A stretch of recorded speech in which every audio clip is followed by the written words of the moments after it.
We're staying with the police, which is on a manhunt for the suspect, the suspected killer of Officer Sergeant Moses Appiah of the Medina MTTD. The driver, after running over the officer, abandoned the vehicle and ran into a nearby bush, leaving the police officer to die. My colleague Latif Idris spoke with an eyewitness who narrates the ordeal late Sergeant Appiah went through in the final moments before his painful death.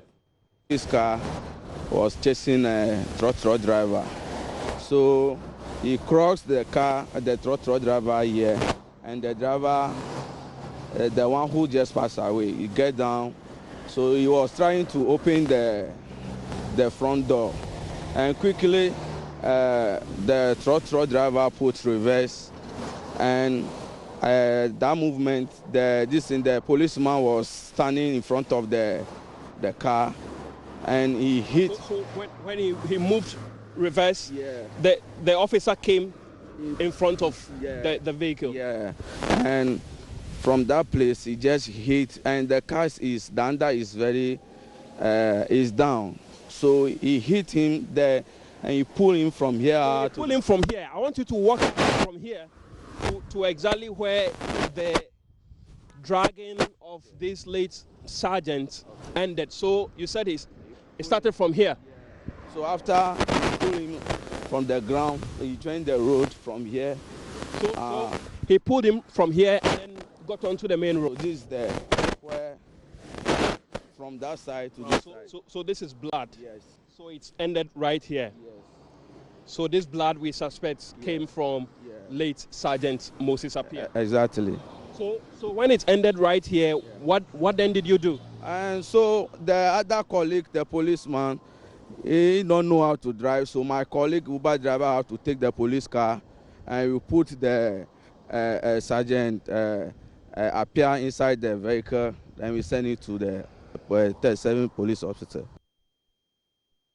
Dr. Justice Tankebe is a criminologist. He is with Cambridge University, and he joins us via Skype for us to discuss these incidents. It's just been another incident of a policeman being attacked. This is just one of the incidents that happened over the weekend. In the other incident, we had a policeman having to lie on the bonnet of a moving taxi because in an attempt to stop the taxi, to arrest the taxi. And we'll get to share, okay, that's the video where you find the policeman lying on top of the bonnet. That policeman is safe, but the police is concerned there have been an increasing number of attacks involving the police on the police. Now, Dr. Justice Tankebe, this isn't the first time thank you very much for making time to speak with us, but this isn't the first time we're having to speak about police officers coming under attack. What exactly, or why exactly are we not being able to get to deal with these things, and for the public to know that you can't attack the police? Thank you very much for having me. As you rightly said, this is not the first time you and I are having a discussion about this. I think the last incident was in, was it Ashaiman also? There was the Kaswa incident. Kaswa incident, okay, yeah. Look, I think when it comes to the safety of officers, the issues there are a complex mixture of things. So we can look at some situational factors. So the very immediate scene, what was the nature of the interaction? What is it that triggered that incident? What could an officer have done differently, right? And then we can think about institutional factors. And in the two cases that you're talking about, those situational institutional factors would appear to be linked. So you remember last year when we had a discussion, one of the things we highlighted was how officers understood and used their discretionary authority. Okay, so is there a way in some instances to decide non-enforcement, right? With the hope that you could find another mechanism of tracking these suspects rather than on your own attending to a scene, trying to arrest individuals. So you can see in that sense, the fault might not just be with an individual officer who has failed to exercise his discretion appropriately, but it might also be that there's lack of that institutional support, right? Resources to allow the officer to achieve the same objective without having to immediately enforce. And having to Okay. endanger the policeman's life. So I'll be speaking. Absolutely. Fortunately for us, we've been joined on the line by the Director of Public Affairs at the Ghana Police Service, and hopefully she can have some answers for us. Thank you very much for making time to speak with us, Sheila Abeye Bachman. So you heard Dr. Justice Tankebe, but before then, I want to know what's the very latest on the two incidents that we're talking about. First, the incident where the police officer was dragged to his death, and then the other incident where we found the policeman lying on the bonnet of the taxi. Okay, thank you, Easy. Regarding the policeman who was run over by a driver at Medina, the driver is still on the run. His pictures have been published widely, and we are still asking the public to help us to arrest him to face the law. And then when it comes to the policeman who was found on the bonnet, the driver was today put before court at Koforidua, and then he was granted bail to reappear, I think on 31st March. I'll have to find the date. He was put before court on 2 charges of the offense of dangerous driving and resisting arrest. And then his lawyer asked for bail for him, which was granted by the court in the sum of 20,000 Ghana cedis. Yes, and he's to reappear in court on 31st March. So that is the update on the 2 incidents. All right. Now, looking at the 2 incidents, it involved police officers trying to arrest, and the people they were trying to arrest resisting arrest. What are the protocols? At what point is the policeman supposed to maybe back off and let go?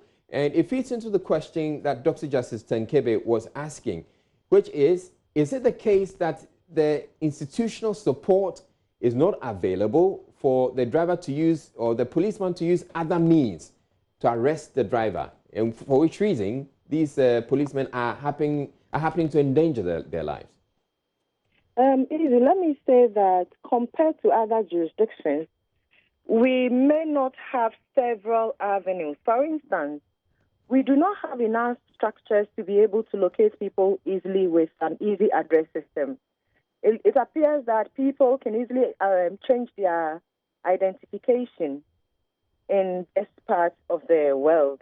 And so sometimes when you let a person go hoping that he can be arrested at another point, it becomes difficult. However, we continue to tell our police officers not to endanger themselves in the arrest of other people, because like I said earlier, if you're not alive, how do you ensure safety? How do you enforce the law as we are mandated to do? So there are other procedures, but the structures available do not really encourage police leaving perpetrators off the hook so easily. These incidences are incidents of traffic offenses, and one would think that a driver would easily stop to speak to a police officer when requested to do so. It is unwarranted for a driver to decide not to stop when asked by a police officer to do so, because sometimes it could be for your own safety and also the safety of other road users. So regardless of whether the police officers did follow procedure or not, there is no justification for trying to put a police officer in harm's way. By making reference to police officers not following procedure, is it to just confirm that in some instances the police officers go a bit too far, and we've heard instances where they actually engage in scuffles with these drivers? We cannot say so in these 2 instances, but we are human institutions, so there could be instances where police officers may not have followed procedure, but that still does not warrant putting the police officer in harm's way. All right. Thank you very much, Sheila Abeye Bachman. She's the Director of Public Affairs at the Ghana Police Service. And I still have with me on the line via Skype, Dr. Justice Tenkebe. So you heard the Director of Public Affairs of the Ghana Police Service, and she somehow admits that the institutional support may not be there, or there may not be so many other means of getting people, for instance, because of the problematic address system. How else would you advise the police go about it, considering the challenges that they have? It's really difficult to try to advise police on tactical matters. They are better able to, I think, look at their strategies, look at their tactics, and to see whether they are working or not, and whether there are different ways of trying to achieve certain objectives. But I think the point has to be made that over the last 20, 25 years, or in fact since independence, we haven't really taken our police service seriously.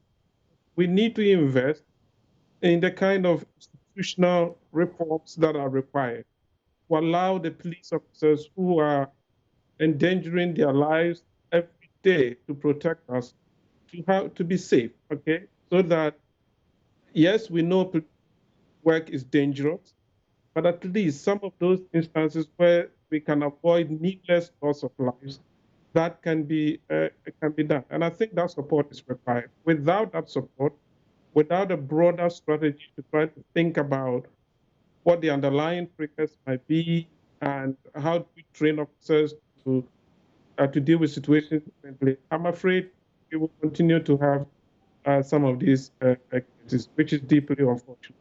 All right, thank you very much, Dr. Justice Tenkebe, for making time to speak with us all the way from Cambridge University. And Dr. Justice Tenkebe is a criminologist at Cambridge University. You're watching Joy News Prime. We're taking